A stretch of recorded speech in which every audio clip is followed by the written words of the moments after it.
এবার নিজের স্ত্রীর একটি ভারতীয় শাড়ি পুড়িয়ে দিয়েছেন বিএনপির সিনিয়র যুগ্ম মহাসচিব অ্যাডভোকেট রুহুল কবির রিজভী।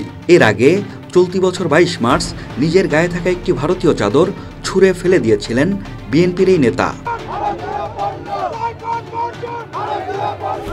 বৃহস্পতিবার বেলা 11:30টার দিকে জাতীয় প্রেস ক্লাবের সামনে দেশি পণ্য কিনে হও ধন্য শিরোনামের একটি সভায় এ কাজ করতে দেখা গেছে রিজভীকে। তার সঙ্গে ছিলেন নেতাকর্মী ও সমর্থকরাও।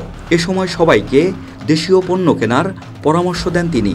ভারতের পেঁয়াজের চাইতে আমাদের পেঁয়াজের ঝাঁজ অনেক বেশি, ভারতের মরিচের চাইতে আমাদের মরিচের ঝাল অনেক বেশি। আমরা ছাদের উপর মরিচ লাগাবো, আমরা বাড়ির উঠোনের মধ্যে আমরা পেঁপে গাছ লাগাবো, আমরা পেঁয়াজ লাগাবো, তাও আমরা ওদের মুখাপেক্ষী হব না। ত্রিপুরায় বাংলাদেশের সহকারী হাইকমিশনে হামলা ও ভারতের বিভিন্ন স্থানে বাংলাদেশের পতাকা অবমাননার প্রতিবাদে এ ক্ষুব্ধ প্রতিক্রিয়া দেখান তিনি।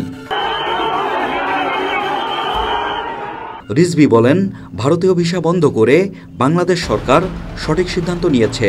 আমরা একবেলা খেয়ে থাকবো, তবুও মাথা নত করব না। বাংলাদেশের মানুষ তো মাথা নত করার মানুষ না, আমরা একবেলা খেয়ে থাকবো, তারপরেও আমরা মাথা নত করব না।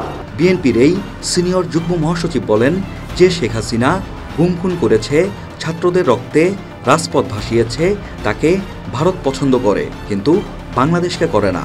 আমরা ওদের পণ্য বর্জন করব। হুঁশিয়ারি দিয়ে রিজভী বলেন, স্বাধীনতা চায় এমন ভারতীয় অনেক জাতিকে দেশটির সরকার পদানত করে রেখেছে, কিন্তু বাংলাদেশকে সেটা করতে আসবেন না।